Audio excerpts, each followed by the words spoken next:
Hello, welcome to the JusticeAid Film Forum. Tonight, we'll screen the winning entries of the JusticeAid prizes and talk with the young directors who created them, all in support of the importance of voting. Friend of JusticeAid, actor Tate Donovan, shared with us the reason he votes.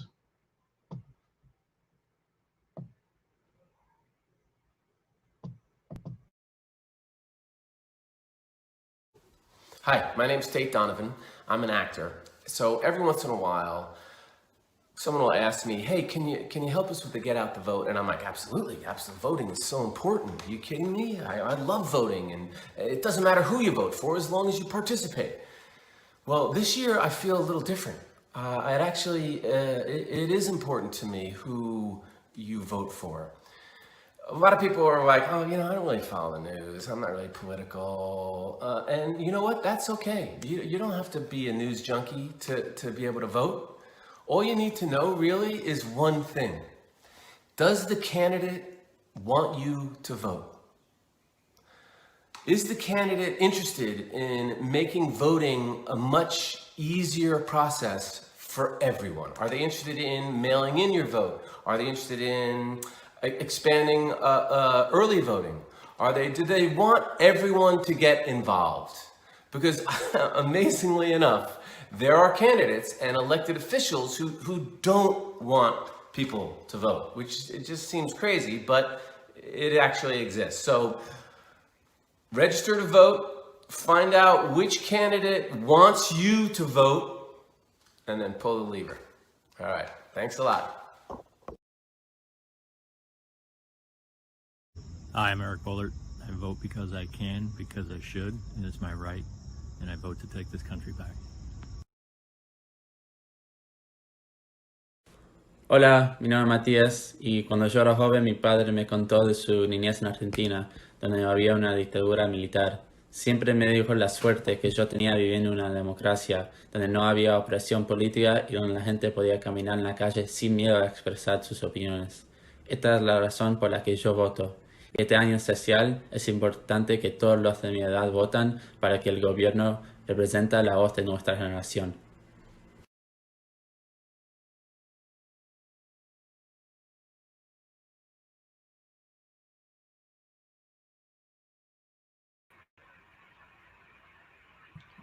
And now, please welcome the Marshall Loeb Visiting Professor of Digital Innovation at Stony Brook University School of Journalism and the host of tonight's JusticeAid Film Forum, Sri Srinivasan. Hello, everyone. Good evening. And if you're watching this on replay, hello to you. Thank you so much for being here and for supporting JusticeAid Film Forum. I'm so pleased to be here. I've done many projects with JusticeAid before, fantastic organization, and my honor to be your host for tonight.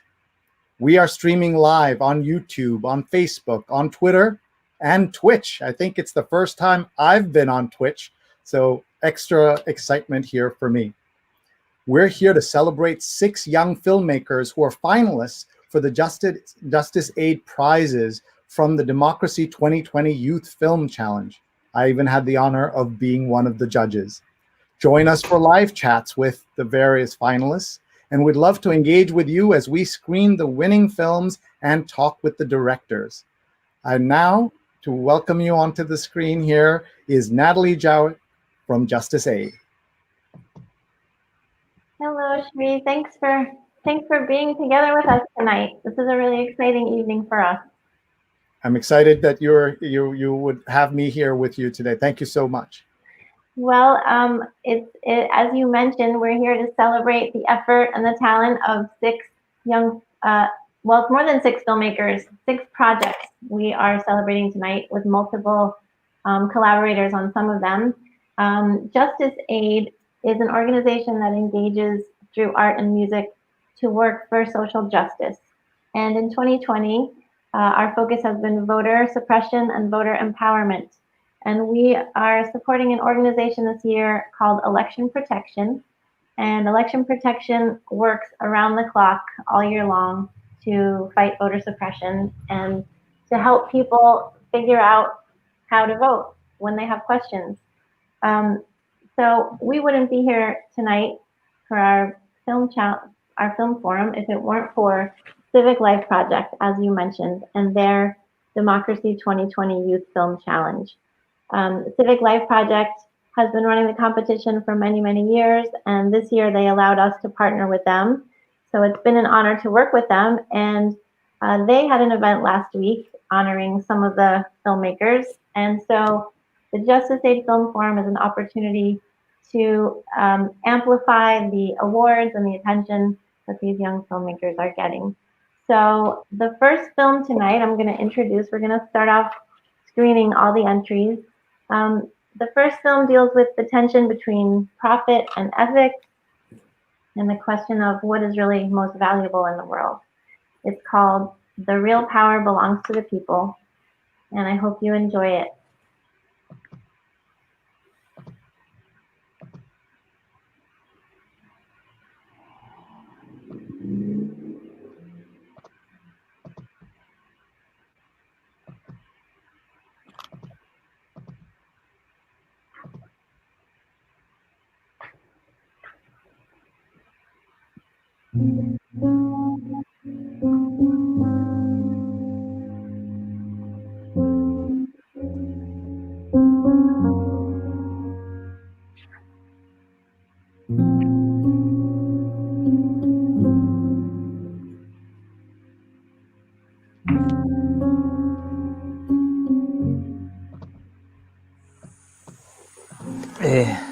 Bueno, el bosque para mí es como mi casa. ¿Sí? El bosque a mí me ha dado muchas cosas. Me ha dado medicina, me ha dado salud, me ha dado vivienda, me ha dado sobre todo alimentación, ¿no? Porque si no hubiera el bosque, creo que no tendría la experiencia que tengo ahora. ¿Sí? Entonces, por medio del bosque he aprendido muchas cosas, sobre todo a sobrevivir. ¿Sí? Entonces, en caso de que yo esté perdido, puedo tranquilamente sobrevivir, alimentarme de las plantas o de las frutas que yo conozco, ¿no? Entonces, por eso digo que es mi hogar, es mi casa. ¿Sí?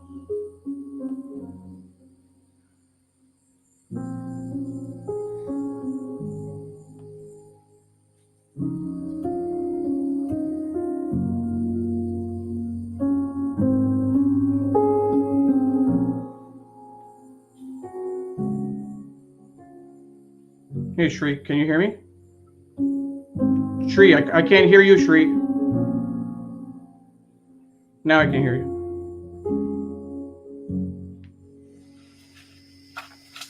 So feel it, no? This is, I believe, 19 minutes. It's not dirt. It's crude. Yeah. Solidified crude, no? Yes. Yes, it is. This is very fine. I haven't timed the whole thing, Shri. No, the whole thing. It's a whole package. After 10 hours Natalie. debate, Ecuador's parliament approved There's drilling several for videos oil strung here. together. President Rafael Correa had plans for rich nations to pay to Sorry. avoid the need for such exploration, but failed to raise enough money. Con profunda tristeza, pero también con absoluta responsabilidad con nuestro pueblo y con la historia, he tenido que tomar una de las decisiones más difíciles de todo mi gobierno. El día de hoy he firmado el decreto ejecutivo para la liquidación de los fideicomisos Yasumí y Teté y con ello poner fin a la iniciativa.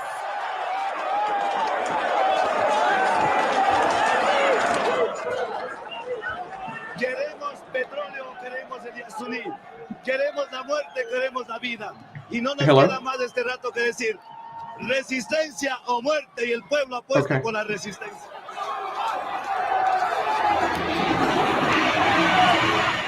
Steve, can you reach out to Stefan? He was trying to call me. This territory, belong to the Quichuas communities that they were living from here from millennia, no? So the government ignored those kind of rights over the territories of the ancient people, no? It just gave in concessions, not just to the oil companies, but also to these big farming companies, no, as Palmar del Río and Palmeras del Ecuador. So what happened with these communities that were just kicked out from their territories? You know, they displaced from this place to another, no?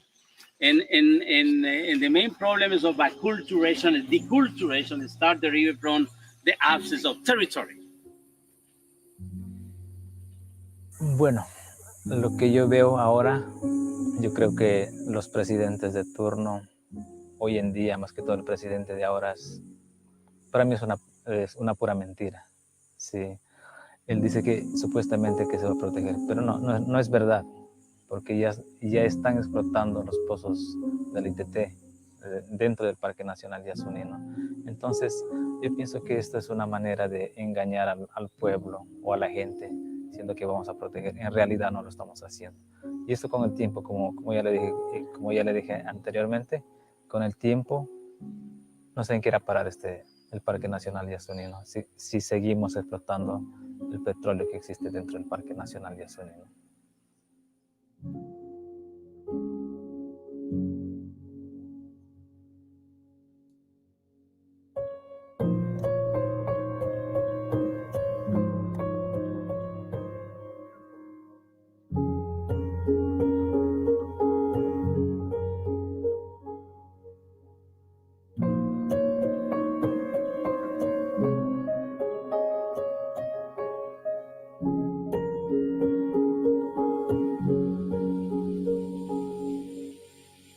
Al entrar las compañías petroleras, abren carreteras.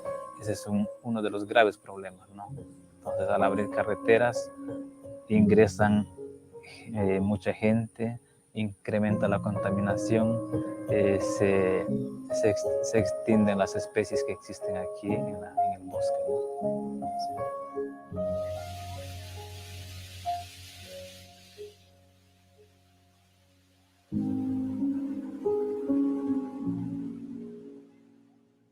My name is Greta Thunberg. I am 15 years old and I'm from Sweden. I speak on behalf of Climate Justice Now. We cannot solve a crisis without treating it as a crisis. We need to keep the fossil fuels in the ground and we need to focus on equity. And if solutions within this system are so impossible to find, then maybe we should change the system itself. We have not come here to beg world leaders to care. You have ignored us in the past and you will ignore us again. You have run out of excuses and we are running out of time. We have come here to let you know that change is coming, whether you like it or not. The real power belongs to the people.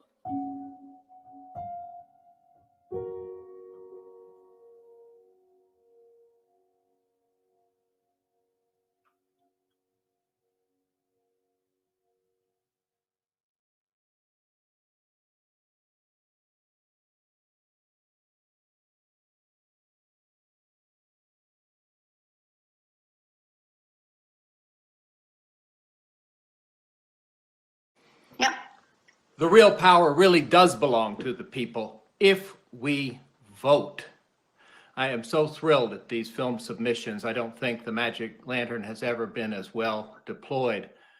I think Jean-Baptiste said it best when he said there are really three candidates on the ballot for president this year. Joe Biden, the incumbent president, and apathy. And apathy draws over 100 million votes because people don't exercise their constitutional right to vote. We can change that.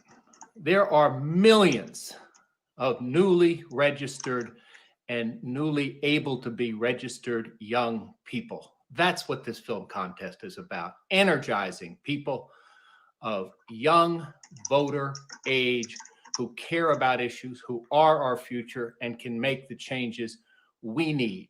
It is essential that you remember, if you think your vote doesn't count, Why are they trying so damned hard to suppress it? Make a plan to vote. Make sure you're registered. Check your registration. Come out. Vote. Vote as if your life depended on it, because it does. And not only your life, but the life of the planet. Now to hear the real brains of the Election Protection 866 Our Vote campaign of the Lawyers Committee for Civil Rights Under Law. Welcome, Marcia.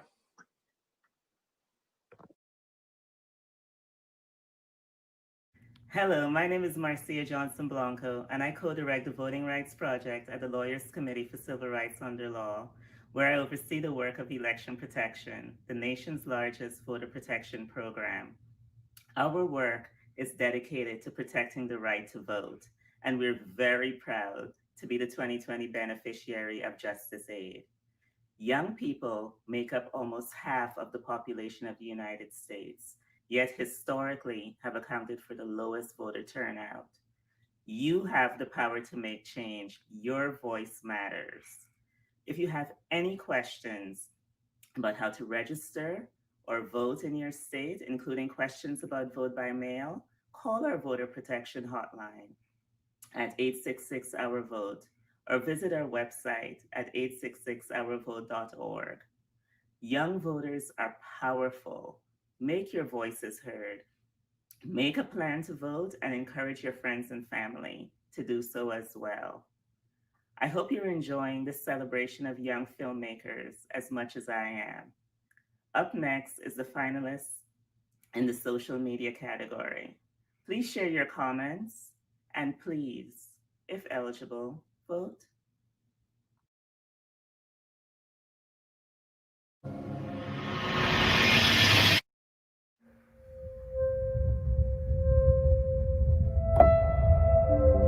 We're all passionate about that something, an issue that we hold deep in our hearts. For me, it's immigration. For me, it's racism. Women's rights. Abortion. Science denial. Mass incarceration. Police reform. For me, it's climate change. But the thing is, politicians aren't listening to the youth. Nothing large is being done. No one cares. And it's honestly kind of our fault. But you can change that, and here's how. Vote. Don't believe us? Here's why. Politicians, the people who have the power to make foundational political changes, fundamentally chase after votes. But the youth aren't voting, so politicians don't really care about what we think. Much less actually acting on what we care about. They cater to the voting population. And the youth, those aged 18 to 29, have consistently had the lowest voter turnout. And in fact, fewer than 1 in 5 young people cast ballots on Super Tuesday. Now, the youth don't vote for a variety of reasons. One being that politicians don't really reach out or engage us. Again, because we don't vote. It's an endless cycle of misrepresentation. The voting system is systematically against us. We aren't well educated in civics, and it's socially acceptable, almost encouraged for the youth not to vote, even though we're the most educated generation. It's not like we're lazy. In fact, we have been the leaders in some of the biggest political movements. Like the LGBTQ movement, the environmental fight, and most recently, the Black Lives Matter movement. We fight strong and hard for the injustice, but we aren't getting the political results we need. Even if you're not passionate in activism, you need to vote. We all promise your one youth vote will have a massive impact. I will vote. I will vote. When I can vote, I will vote. And you should too. To start the voting process, go to vote.gov and pick your state and territory. Remember, if you want change, you need to vote.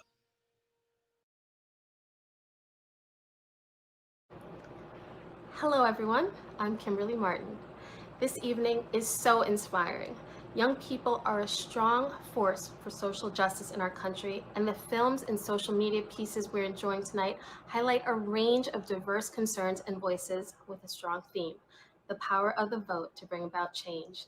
Congratulations to all of tonight's award winners. Now, it's my pleasure to introduce the next finalist in the category of documentary short film. Here is Democracy Must Be Learned, directed by Lantaro Donovan and Young Bin Lee.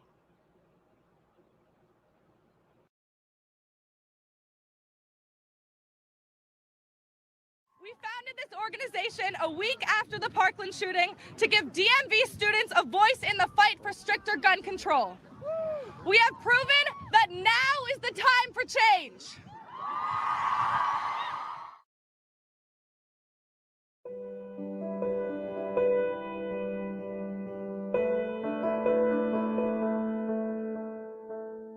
This is Montgomery Blair High School in Silver Spring, Maryland, one of thousands of educational institutions that are fueling youth activism.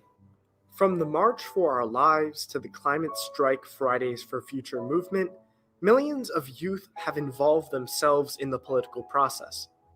But youth involvement in politics is nothing new. Sometimes it's a cause, sometimes it's a war in particular, especially if people feel they're going to be drafted. Sometimes it's a period when people feel their voices aren't being heard. Often at the same time, people participate because they want to play a role. They want that self-identity, that they're an important contributing member of society, that they play a role in government. And so there are periods when young people have found their way into politics, men and women, white and African American, and all different racial populations, because they want to play a role, because it says something to them about their involvement in their citizenship. It's a way of announcing your role in society. If anything, youth engagement has fallen off from its historic highs. In the 1972 election, the first election in which 18 to 20-year-olds were eligible to vote, 55% of youth voters cast ballots. Youth voter turnout has never reached that number again. This status quo is the result of a decades-long crisis in American civics. Schools across America once taught constitutional and civic principles as an educational requirement. But according to an American Progress Center report, only 9 states and the District of Columbia currently require at least 1 year of government classes in high school. The lack of concentrated civic curricula in our schools violates a basic principle of American government, the educated citizen. The founders of American constitutional democracy understood that power and knowledge go together. And if you want to have your little particle of the sovereign power that is citizenship, you need to empower yourself with education. The consequences of a decline in civics classes are harrowing. Let me start with another analogy, which is that when you learn to drive a car, your parents do not simply hand you the keys to a Ferrari. That's a very powerful engine, a very powerful beast. Democracy is like that too. And what having an instruction course and the car manual does for you is give you all the tools that you need to know, even if you haven't put them in action yet, of how things are supposed to work. And that's what civic education does, definitely. It helps you understand the purposes of things, but also the grander scheme of things. How are youth expected to become the stewards of our democracy when they're not even taught how democracy works? The more they understand through civic education the importance of that vote, and that they really can change things. I mean, the fact that the House is controlled by Democrats or Republicans or vice versa is going to lead to dramatically different policy. So stepping up, and it's really a responsibility to vote. The YMCA has helped meet this need through its Youth in Government model government programs. For youth in government, we kind of serve as an intermediary. We help schools and teachers provide students with ways to make transformational change in their communities. We ask students, what are things that you want to see done differently in your community? What are things that you want to improve? What are some of the problems you think aren't part of the conversation at your schools right now? We give them a platform to do that. Others call for instituting robust programs of civic instruction back in American schools.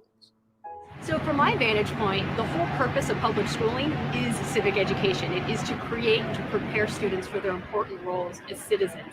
So it's hugely problematic when schools aren't doing that, or at least to the degree or scale or breadth that we would hope. Even others stress that civics education should be more than just a schooling initiative, but rather a holistic process, socializing youth to politics. You know, solely having a civics class or a civics requirement isn't enough. It has to be something that is relevant to young people, where young people have a voice in it, where, you know, we talked about the skills that civic education can manifest, and learning how to have discussions with people who may disagree with you. No matter how civics education is accomplished, however, its benefits are clear. Civics education equitably and universally gives young people the opportunity to learn about how the system works. Our vision for 2020 is for civics education to reach the forefront of the presidential administration's agenda. We want to encourage millions of formerly disengaged people to vote in 2020 and beyond. When youth are given the opportunity and the skills to become informed voters and engaged citizens, they vote, because democracy must be learned.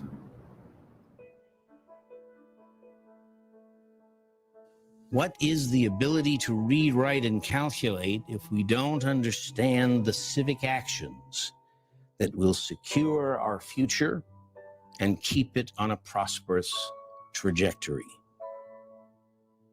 You cannot build the roof before you lay the foundation.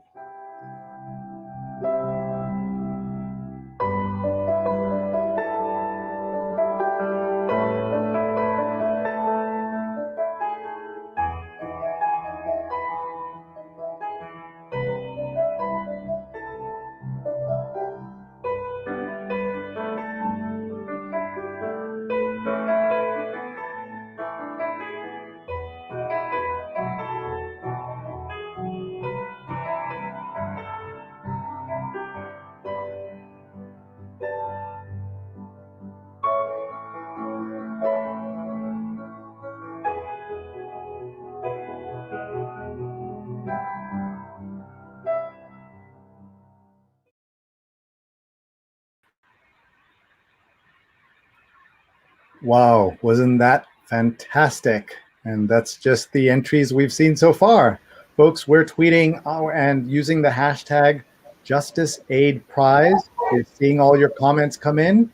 Please continue to tweet and share. And please follow JusticeAid on Twitter, JusticeAid_.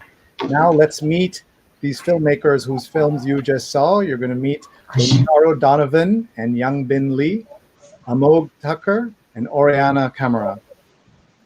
Hello, folks. How are you? Hi. Good. Hi. What does it feel like to see your film showing here in this format? It feels Linton. So let's tell everybody the films you made, which ones you made, and tell me your reaction to making them. So let's go to Lintaro and then Young Bin.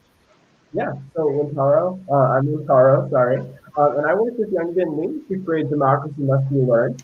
So actually, my idea for the film, and I worked with Young Bin to come up with the idea, but my first inkling that we had to do this film came from my experiences in the YMCA Youth in Government program. In a YMCA Youth in Government, which is a model government program, there's a motto: democracy must be learned by each new generation. And as I started pondering that motto as I entered my senior year in that program, I realized that the only way to really live that motto and to really encapsulate my feelings about the issue of civics education was to create a documentary. And as I'm sure Young Bin will tell, it was a very interesting journey. Young Bin, thank you. Young Bin, tell us, and you're also in your school cafeteria area, public space, and you're following good guidance of wearing a mask. Thank you for doing that. Of course. So Lintara and I, as you said, we spent about 3 or 4 months planning and making this film. We definitely had our ups and downs through this film, as it goes with all partnerships.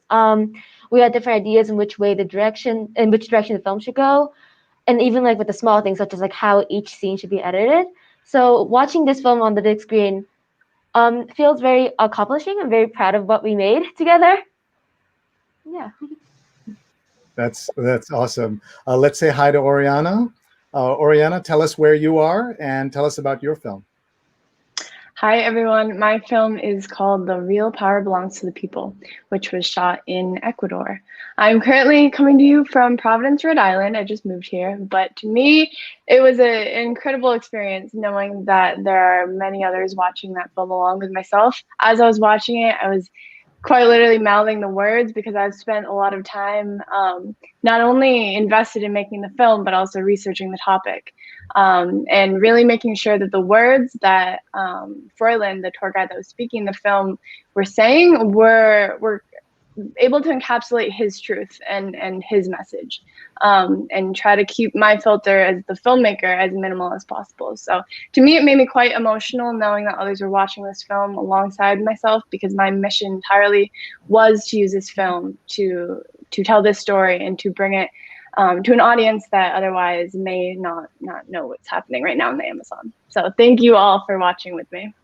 And thank you for making your film. Let's go to Amog as we see comments come in here as well. So Amog, tell us what was the genesis of that film, and how did you decide to do that, and in the middle of the pandemic, no less? Yeah, of course. So, I mean, seeing it on the screen is amazing, not only for me, but for the people who were in the film. Making it during the pandemic was pretty hard. We had to, I was tested before I shot it, but we had to make sure we were all, more than 6 feet away. And I had a mask on during the entire time. So it was really hard to kind of coordinate that and get everything kind of organized. It was filmed all in one day. So it was definitely pretty intense. But yeah, I mean, the general idea, I just, honestly, as simple as it is, just get someone to vote, someone who would not have voted to go and vote, and in a simple, easy to watch way. Thank you. One of the things that you have to do if you're going to be a filmmaker is collaboration. So I'd like to talk to Lintaro and Youngbin about the collaborative process. How long did it take to put that together, and what made that collaboration so successful? So Lintaro and I kind of divided our work. We definitely had input on each other's roles, but Lintaro focused mostly on the script writing and the interview process, while I focused mostly on the filming and the editing part. So in that way, we had our own divisions, and we were allowed to, I guess, express ourselves in our each divisions.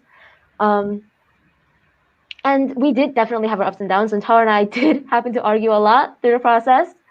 But really, this collaboration has made us a stronger team and better teammates. Yeah. And Lintaro? Yeah, I think a really huge part of our collaborative process, at least for Youngbin and I, is the fact that we go back a really long time. So we first started making films separately, not as a partnership, back in middle school. There was a media program at our middle school. So we were working on documentaries for the C-SPAN student camp competition back in 8th grade. And Youngbin and I, we had been friends. Sometimes we got on each other's nerves, but we had known each other. We had known each other's interest in film for a while. So in high school, we go into another media program. Sophomore year, we're both working separately. But again, we are working on films. We know each other's skills and interests. By junior year, we try to do another documentary competition. It doesn't really go anywhere. But by senior year, we're both really experienced. We know what each of the two is good at. And we also know how we can work together. We know what doesn't work. We know what does work. So in senior year, we decide this is the stuff that I want to work on. This is the stuff that Youngbin wants to work on. And we split it up, and we're able to really divide our labor, but also come together when it's necessary on issues like editing and where we want to take this film. So that last part in our documentary where we have Richard Dreyfuss talk about the importance of civics education, that wasn't anything planned. That was just Youngbin and I at 3 a.m. in the morning being like, how do we want to end this film? And we fought about the clip for a while and how we wanted to edit it. But by the end, we got to this sort of creative synthesis, and it turned out really great. And for any aspiring filmmakers out there, that's the advice that I would give. You just have to work with your partners. You can't fight them. You have to collaborate, and collaboration isn't always a pretty thing. Yeah, that's something that I think adult filmmakers, the folks who are professionals who've done this for a long time, learn that making films is not very easy, and you've got to be able to let go and pick your battles. That's certainly part of it. Oriana, tell us about folks, talk to the folks who are watching they've been hesitant to make a film because they're not sure they have the right story, they have the right skills. Give them some hope about the ability to make films no matter what age they are. So I started making films when I was, I wouldn't even call them films, really. They were just random videos, random clips. And so I think that itself goes to show that you don't even necessarily need to be interested in filmmaking. You just need to be interested in telling stories. So I think the filmmaking piece kind of almost comes second. But it really comes down to, what are you having conversations about? And what do you want those conversations to mean? I think right now we're in a period where we need to have intentional discussions about what's happening. And for me, filmmaking is a way to do so. But I also believe that it doesn't necessarily need to be filmmaking. So if you are having a conversation and you believe that you would like more eyes and ears on that, then use your voice and freedom of expression and speech to maybe document it, maybe write about it. Create some sort of, in my opinion, creative endeavors are always kind of the best way to share what you're thinking. But just find that way that works for you to be able to use your voice. Oh, I love that idea. To get eyes and ears on something, use your voice. That's very nicely put. Amog, tell us about how you wanted to inspire people to vote. How did you pick this particular way of telling the story, and what moved you to make this happen? Yeah, of course. So I knew what I was going to do in the beginning of the film, basically the entire time. I knew that it needs to be like a scroll stopper. So if someone's going down on social media and they see this, they're going to stop. They're not going to keep on going. So I had to have like a really quick riser and just a bunch of clips right there. And I also wanted to relate to everybody, not just a specific subset of people. So I made sure to first of all include a bunch of different types of people, and also with those people have or kind of pick people with different interests and different things that they're passionate about. So doing that would just hook everybody, no matter who they are. From there, I had done a good amount of research before on the problems with voting, the voting. So I made a script and then kind of cut it into pieces for everybody to kind of say. And I also kind of let them like freestyle a little bit into what they're passionate about. And I just combined it all into one small video. Excellent. I saw some great comments coming in, and we want to encourage people to continue to post their comments. We're using the hashtag JusticeAid Prize, so please use that. And before we go, I want to ask each of you to give me one set of things that you think everybody should think about before this election. So we'll go to Lintaro and then Youngbin. Local issues matter. Before you try to talk to your federal representative or your senator, go to a school board meeting. Talk to the people who can't really ignore your vote. That's where the most powerful and lasting political change, I think, can be made. Who becomes your sheriff is, in many ways, a lot more important than who becomes president. Youngbin? I have to agree with Antaro. Local government matters so much, especially when you're young. You can get involved more with your local government. You can be allowed to vote younger, I think, in where I live. You have to practice civics engagement and voting when you're younger. And I feel like local government is a very good way to start getting engaged in your area, and at a level where you know your voice matters, where you can see the impact. Yeah. Thank you. Oriana? Before you vote, it's a pretty simple question. Just you to ask yourself, what do you want for our future?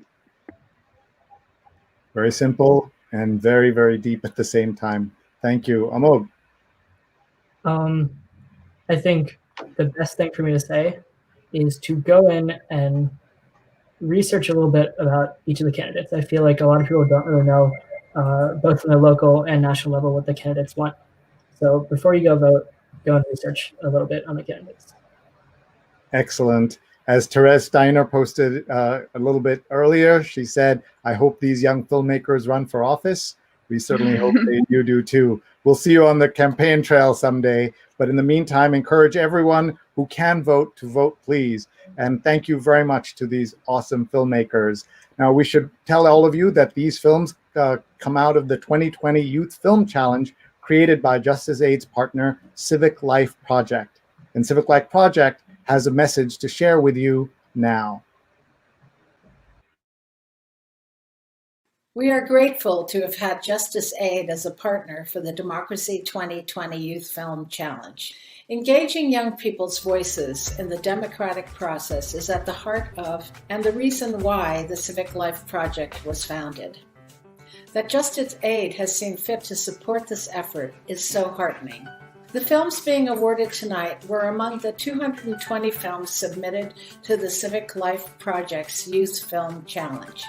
These amazing young people responded to the call and had the passion, courage, and personal discipline to create and produce compelling videos about issues that are important to them.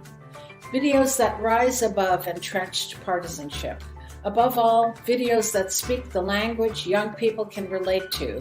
It is our belief that once young Americans are encouraged to speak out, increase their awareness of social and political issues, and realize how their voice and vote can change society, they will engage. After all, they are the future. Tomorrow's world belongs to them. With JusticeAid, we could not have a better colleague. We salute you and tonight's awardees. Together, we can do great things. Hi, everybody. Thank you so much for watching. You're watching the JusticeAid Prize and the JusticeAid Film Forum. Please use the hashtag and please comment and please reshare this video so your friends and family around the world can join us. And if they can't watch it live, they can watch the recording. Now your chance to meet our youth ambassadors. Hi, I'm Mecca Naeem, co-founder of Urban Anime. Good evening. My name is Maze Lawson. I'm a TV and film student, third year at Howard University. And we're a part of JusticeAid's Youth Ambassador team. Thank you for being here tonight to recognize and celebrate young creatives working for social change. This next entry in the social media category was created by a young comedian named Jeff Wright, who shows that there are a lot of ways to support voting and democracy, and that you could crack a joke at the same time.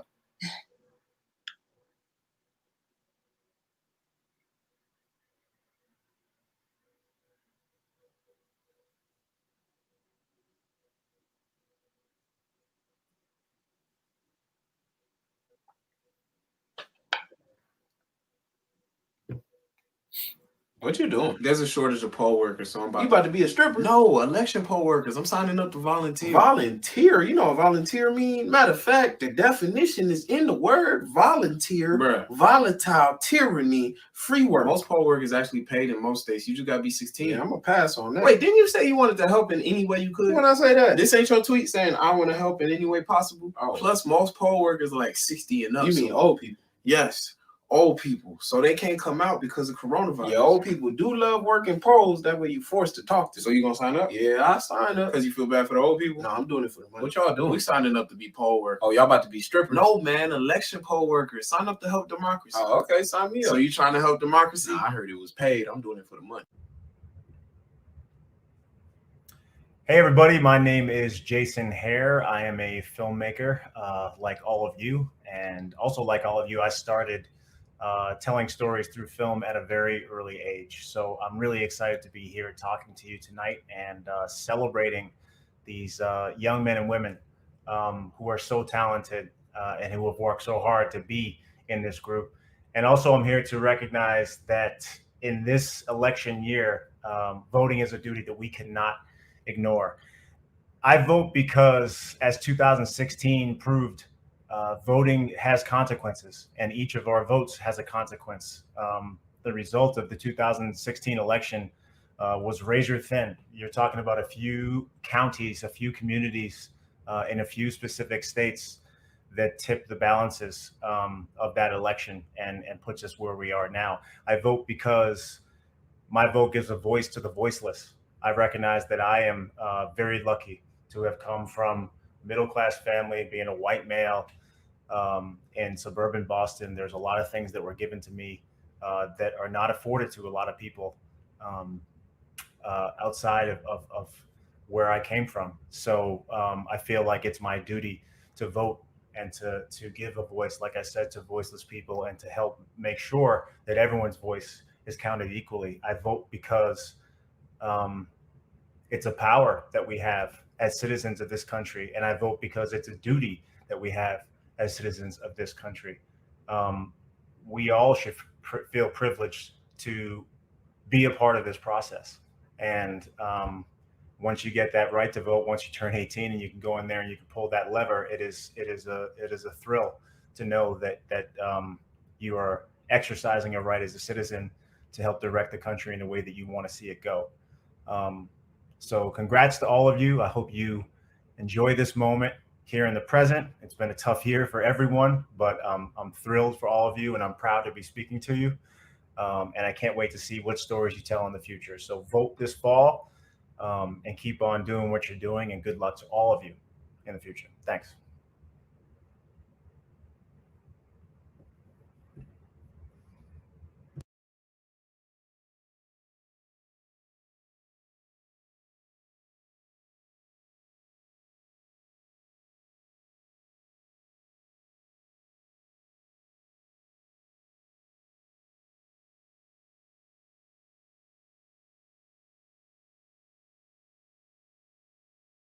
Nearly 75% of the pretrial detainees are there because they can't afford the bail. Nearly 40% were being held solely because they couldn't meet the terms of their bail. Only about 10 to 12% of people in New York City jails have been convicted and sentenced. The rest are kept there not because they're dangerous, but because they're poor.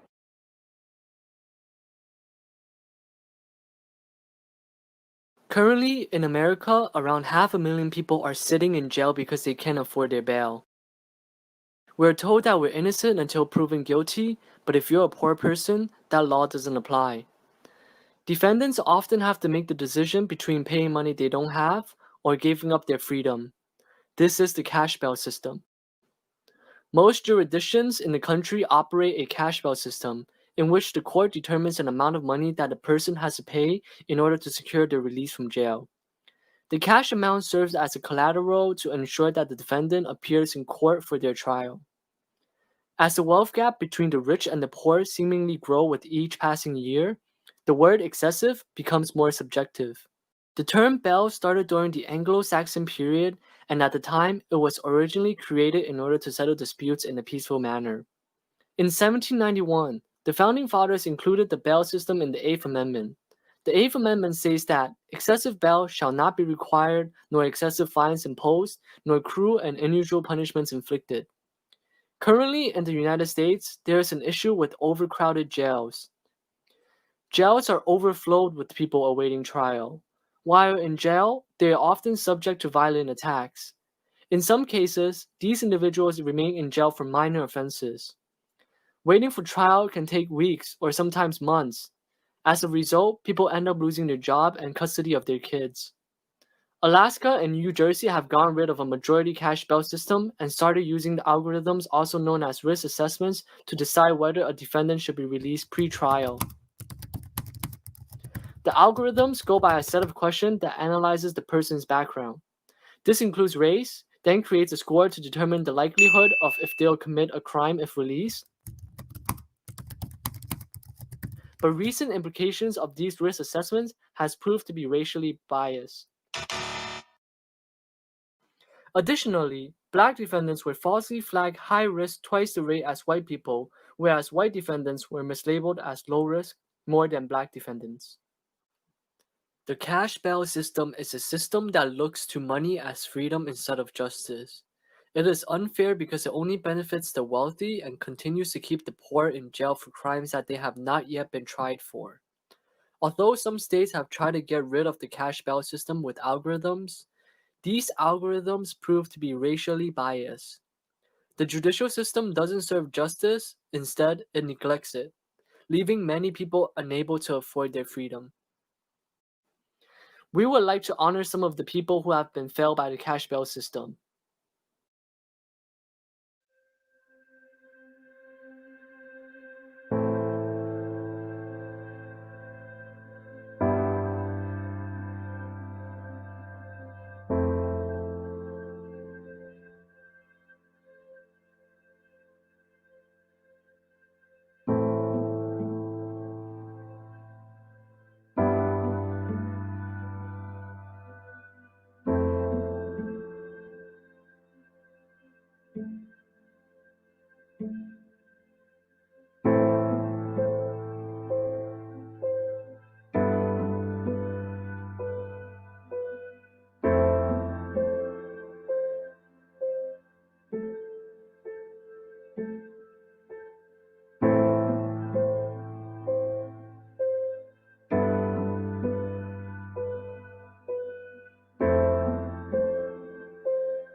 The Cost of Freedom. What a poignant and timely film.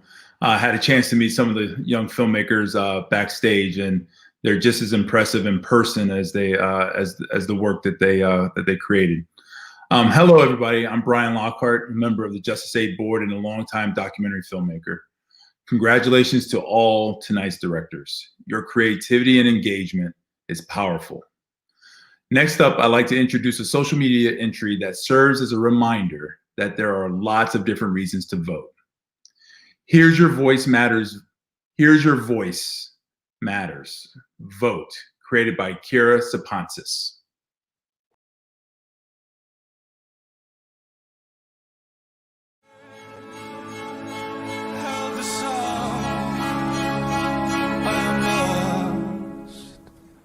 I am lost.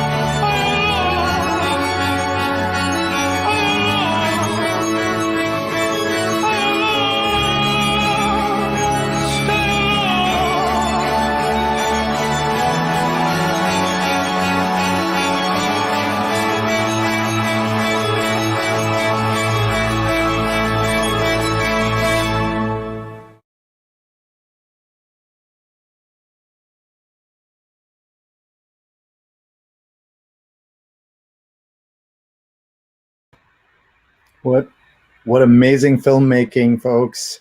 I hope you're enjoying this evening as much as I am. I hope you're learning. Please share your comments and please share this video that you're watching right now. You can post it on Facebook, post it on Twitter. You can tell your friends, text everyone you know to watch this. They can watch live or later. It's the hashtag JusticeAid Prize Night, and we are so glad that you are with us. Now, let's meet some of the filmmakers of the pieces we just screened. First, we want to say hi to Kira Saponsis, who is here. She's the creator of the social media entry, Your Voice Matters, Vote. Hi, Kira. Hi, how are you? Great to have you here. Also, Jacob Lamb, Shania Brown, and Ram Cosman are here. They're from New York's Downtown Community Television Center. They collaborated to create the documentary on the perils of being poor in America's criminal system, The Cost of Freedom. Thank you all for being here. Kira, what was that like to see this film in this format? It was really amazing. I loved seeing that. I just hope it touches so many people. I just hope it really moves people, and I want it to spread a message that's really important to me. So I was so happy to see it up there. And of all the issues you mentioned in your piece, which are the closest to your heart and why? Probably sexism, just because I am a woman and I do face things in my life. I have faced challenges. I do see it in everyday life. Sometimes I'm just scared of being alone in the dark and in a parking lot. Just everyday things that like affect your life. And because of that, I wanted to like spread Black Lives Matter and homophobia. Like I wanted to spread what they're going through, because I partially know, I don't know even what it's close to what they're feeling, but I do know a little bit of sexism. So I just wanted to spread what they're going through as well. Thank you. Let's talk to Jacob. Your film tackles an important and painful part of our legal system. What drove you to make a film about this topic? What drove me and my team to create a film about this topic is because we realized that this is very important. It's affecting many people, and especially poor people, because they're being locked up only because of the fact that they don't have money. And that's not fair, which is why we think it is very important to spread awareness on this subject. Thank you. Let me ask Ram. During the pandemic, it must have been difficult for all three of you to collaborate. Tell us what that process was like. Yeah, it was pretty arduous. There was a lot of new things that we had to figure out. For example, like we all had to like edit and basically do a lot of parts of the film like through Zoom, which was, you know, a task by itself. And then we also had to we all had to like choose which parts of the film that we wanted to tackle. You know, for example, like I did the editing, and Jacob did some of the animation, that sort of thing. And also being in quarantine, it sort of forces you to like get better with media management. And yeah, it was pretty hard in the beginning to like overcome that challenge, but I also think that it pushed us to go on a certain path in our film, which is good as well.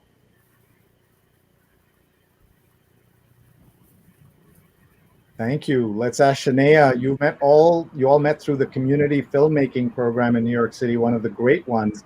Tell us about it and what you've gained from being part of it, and why mentoring is so important to young filmmakers.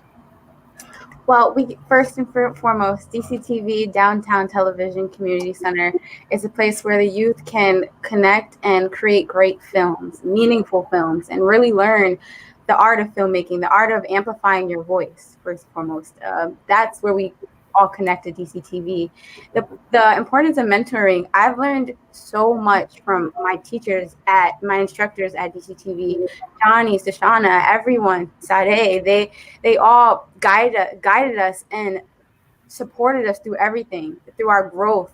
Even as individuals, we've learned lessons that we can not only use in filmmaking, but we can use in the real world.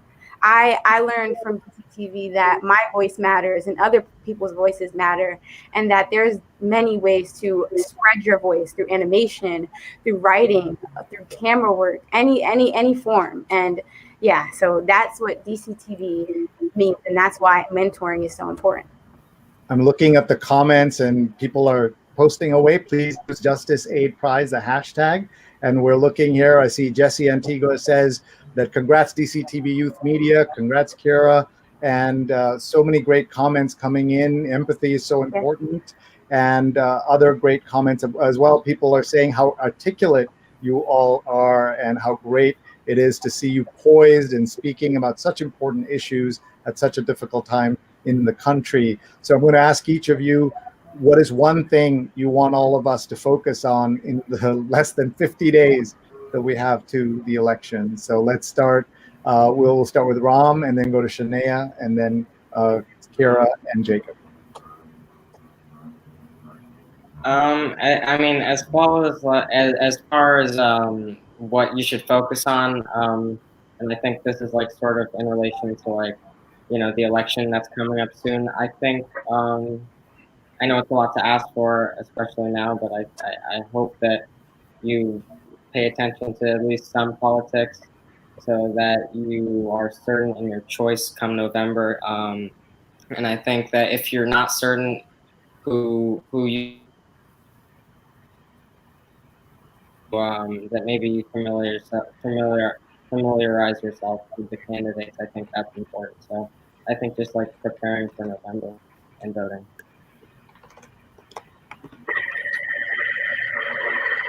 Okay, Karen, same thing.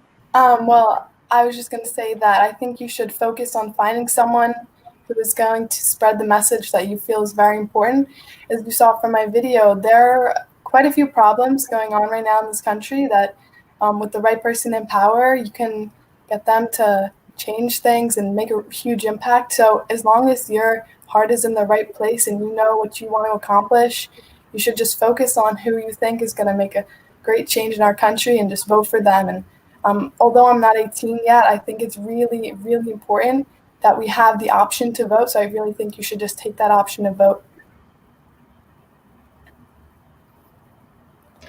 It's important because this is something that we have control. This part, our voice, our vote. This is something that we have control of. And if we take that initiative by learning the candidates, learning what their goals are for this country, for the society, that's our choice. We can take over our power. Excellent. Thank you, Jacob. Yeah, just really taking the time and doing your research and just taking the time to really do research and make sure that you vote and understand who can make the change, the positive change in our country, and to really keep an eye out for sort of the injustices in our country and sort of be active in that community, because when we all come together, that's how we can improve the country as a whole. Excellent. And before you leave, I was struck in the early part of this program where we heard that stunning number, 100 million people who can vote didn't vote the last election. What is your message to them? One word to each of you. Ram, one word to the person who is thinking of not voting. What do you say? Please. Okay, I take please. Shania? It's imperative. Imperative. Imperative. I like that. Good word. Jacob? It's important. It's important. And Kira? Change. You can make a change. Great words and great films. Thank you and congrats to all of you. We look forward to your continued success. And as someone said earlier, we hope you run for office and continue to have an impact on this country and make it better for all of us. Thank you very much. We'll see you soon. Bye, folks. Now we want to introduce a friend of JusticeAid, Kimberly Martin, who's going to let us know why she votes.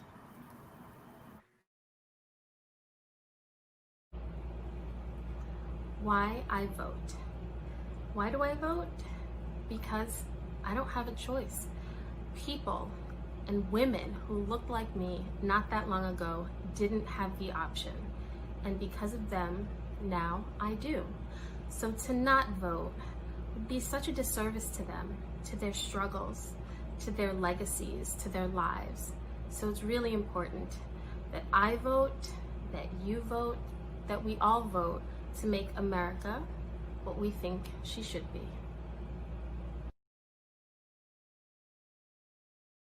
Hi, I'm Rosie Anderson, Executive Director of New York Festivals.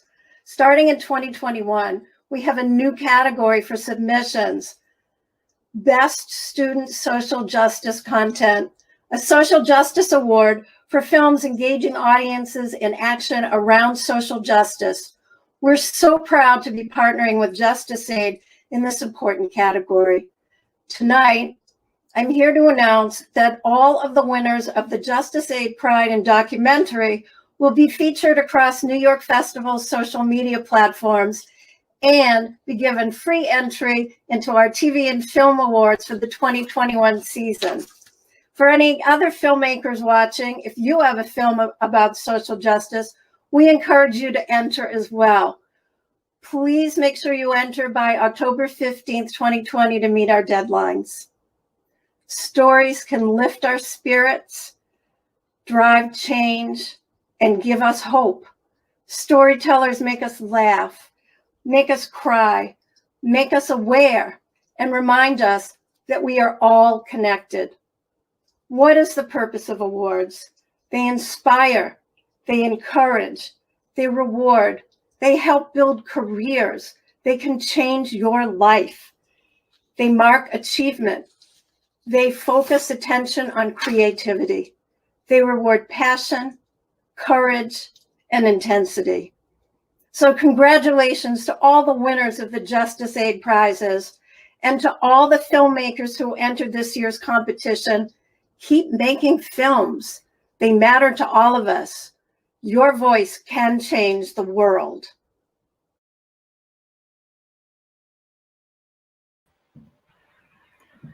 All right, now we are ready to announce the winners in social media. And we are so excited for the social media winners and the JusticeAid prizes. And I see my friend Therese Steiner is here. Hello, executive producer of this film forum. How are you? Oh my goodness, I am over the moon excited and over the moon inspired by these young filmmakers and social media activists. I really do believe the future is in their hands and they will change the world. I completely agree. What high standards they've set. And so first thing we want to do is to mention the two honorable mentions in the social justice category. So I will mention those, and then you will help us announce the prize winners. So the 2 honorable mentions in social justice category are Climate Change is in Your Hands, created by Anil Kakodkar, and Voter Suppression in America, Frat Edition, created by Karan Menon. You can watch those videos at JusticeAid.org. Please check those out, and congratulations on your honorable mention at this prize ceremony. All right, Therese, are you ready? I am so ready. So on behalf of the JusticeAid board and the entire JusticeAid community, I am very proud to announce the Bronze Award winner, Jeff Wright, for his social media campaign, Volunteer. Jeff can't be with us tonight, but we want to send him all our best wishes and congratulations. And now for the Silver Award winner. I am so proud and happy to announce that the Silver Award goes to Kira Saponskis for Your Voice Matters. Vote! Thank you so much. I'm so happy. Congratulations. We're so happy that you are just becoming such a strong advocate for change in this country. Thank you so much. I'm so glad it moved so many people. Thank you. You're welcome. And we're all at JusticeAid so proud of what you have created and taking sort of matters into your own hands as a young social media activist to get out the vote. So critically important this year. Thank you. So proud of you, Kyra. Thank you so much. So now, drum roll. Hold on. Drum roll. The gold prize winner goes to Amag Takar for his incredible film, social media film, You Need to Vote. Congratulations. Hey. Congratulations. Thank you guys so much. I think you guys at JusticeAid are doing, or everybody at JusticeAid is doing such an amazing job with this, to not only hold the competition, but just in general, encouraging people to vote. And I think this competition really showed the talent of the youth and the power the youth has to really make a difference. So thank you to all who participated, and thank you especially to JusticeAid. You're welcome. Thank you for pulling this together in one day in your garage as you did. It shows that innovation and creativity is making a difference in this world. Thank you, Amag, for an incredible, incredible social media entry in the gold prize. Thank you. Congratulations. So great to see that. And thank you very much, Therese. Thank you, Shri, for everything. And now let's welcome back the JusticeAid Youth Ambassadors with an invitation to join their work supporting voters. Hi, we're members of JusticeAid's 2020 Youth Ambassador Program. Thank you for joining us tonight to support young filmmakers raising their voices in the fight for social justice. This year, JusticeAid is focused on voter suppression, voter empowerment, and raising money for election protection, which is a nationwide coalition that is fighting voter suppression and helping people vote safely despite COVID. As youth ambassadors, we want to get involved. We found a way to help people vote, and we're inviting you to join us. Through election protections partner vote.org, we've created a text troop team. We hope you'll enjoy our team. Together, we will volunteer our time helping potential voters get answers to questions about voting, mail-in ballots, voter registration, and more. It's easy and anyone can do it. We're having a training session on October 1st. Please join us to learn all about how to reach out to voters from your own computer. You help a lot by sharing information about registration and how to vote by mail. Even if you're too young to vote, you can volunteer and even get credit for community service hours.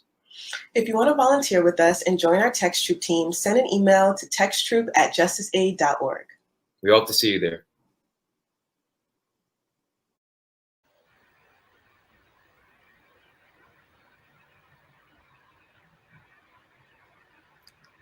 So amazing to hear them and their drive and what they're doing. I need to learn how to help the Text Troop and to support all the great work that JusticeAid does. What an amazing night it's been. And Therese, you must be feeling so happy.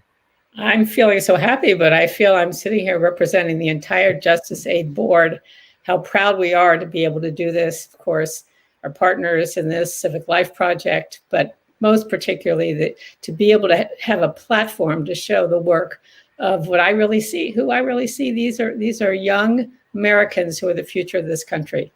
And I love their message, get out and vote. So important in the election 2020. And that is so important. And we hope everybody who's watching, you've learned a lot tonight, and we still got some more of the programming still left. And we want, before we announce the winners of the documentary prizes, we want to congratulate 2 honorable mentions in the documentary category. In the category of documentary, honorable mentions go to, you ready? Stronger Than Steel, directed by Jacob Pincus, and Human Trafficking, A Modern Day Slavery, directed by Byron Sykes. You can see both of these films at JusticeAid.org. I am so excited to make sure that I and everybody I know sees these films. Please go to JusticeAid.org and check out these films. That's so important that everybody does that. And tell us a little bit about how you put together this. You're the executive producer of tonight and pulling together tonight's programming.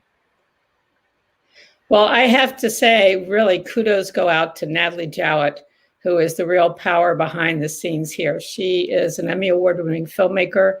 She brought together an incredible team. This involves so many people who've been working hard on behalf of JusticeAid. I am just a small cog in the wheel of an incredible organization that I'm very, very proud to be a part of. It was great, as I said, partnering with Civic Life Project. And the highlight for me was being able to meet these young filmmakers, I have to say, in this whole project.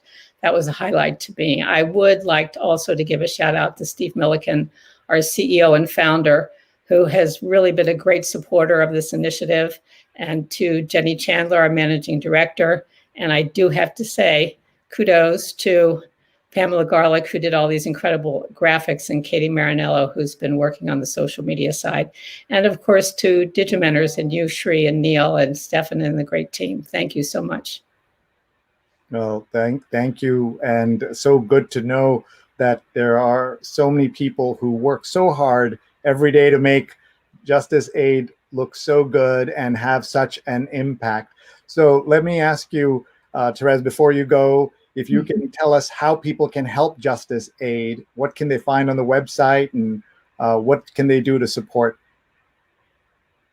Well, the biggest thing we have going on right now, of course, is our amazing 2020 beneficiary election protection. And if you go to justiceaid.org and donate, every single penny that you give right now will go to support election protection, 866ourvote.org, and the incredible work that they do on the ground, educating, fighting for justice, making sure that everybody in this country has an equal access to the polls and equal access to vote. They're an incredible organization. We're so proud that they're our grantee partner for 2020 and justiceaid.org. And you're going to learn a little in a minute. We have a concert coming up, a JusticeAid concert on October 17th at 7 o'clock, and an incredible musicians, including Roseanne Cash and Ivan Tavel and others who are going to be supporting, putting on a concert in support of election protection. So go to justiceaid.org, make a donation if you are able, and keep on it so you can tune into the concert on October 17th. Okay, Therese, thank you very much. I am always inspired by the amount of energy you bring to the great work of JusticeAid, and I wish every board member of every other organization had your energy, your ideas, and your creativity. So now I think I'm ready to first remind everyone of who our honorable mention winners were. So let's bring the honorable mention slide up. Stronger Than Steel, Jacob Pincus, and Human Trafficking, A Modern Day Slavery by Bryce Sykes. We are now ready to bring on stage with me here is JusticeAid's Natalie Jowett and Brian Lockhart, and they're going to help me announce the winners of the JusticeAid prizes in documentary film. Hi, folks. Welcome back. How you doing?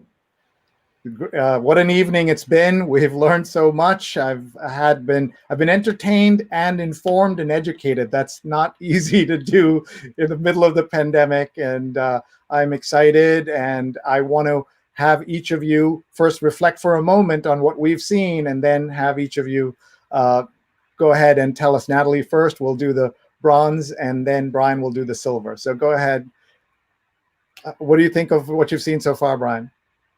Well, I think just the earnestness and the authenticity of the filmmakers, and just their knowledge and passion of really, and what in many parts of society are really dense subjects, and their ability to convey really personal, not only personal stories, but stories that can relate, that audiences can relate to through social media or through short film documentaries. It's inspiring. It's inspiring for someone who's done this for a while and who knows how hard it is. And it's given me a lot of inspiration. I really come away inspired and feel just feel really enthused about what's ahead for this young group of filmmakers. Excellent, Brian. And I do want to ask you to tell everyone the importance of supporting JusticeAid. I had the fortune of joining the JusticeAid board about a year ago. I was kind of voluntold by my good friend Natalie Jowett, as she often does, and Therese as well. All her energy and her passion, and then one of my former mentors is also very active, Steve Anderson, and I got pulled into this group of passionate, just warriors for social justice, people who are tireless in their efforts for equity and equality, and fighting and fighting for those who are underserved and underprivileged, and in all of its forms. So they pull me along, and I'm glad. I just say, tell me what I can do, point me in the right direction, and I really just try to match the energy.